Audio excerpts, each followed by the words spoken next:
Guys, এই হচ্ছে সেই বিখ্যাত উড়াল সেতু। এটা হচ্ছে খৈয়াখালীতে। এই যে আমি যদি আশেপাশের ভিউটা একটু দেখাই,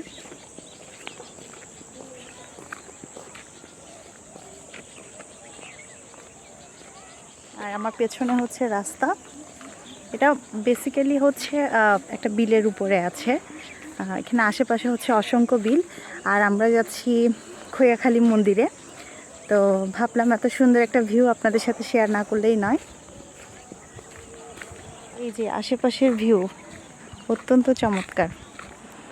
আর এই যে ব্রিজটা, নিচটা একটু দেখাই, অনেকটা নিচে, যেমন পিচ্ছি সে আগে আগে। আর এই হচ্ছে গুরুভান্তের মন্দির, খৈয়াখালী বিহার। এর মাঝখানে এরকম একটা সেতু আসলে আমি প্রথমবারের মতো দেখলাম, খুবই চমৎকার। এই যে আমরা কাছাকাছি চলে এসেছি, আর এসেই আমি প্রার্থনা করতে বসে গেলাম। এই ভাইরাল উড়াল সেতু আর এই বিহারে কে কে গিয়েছেন অবশ্যই জানাবেন। টাটা।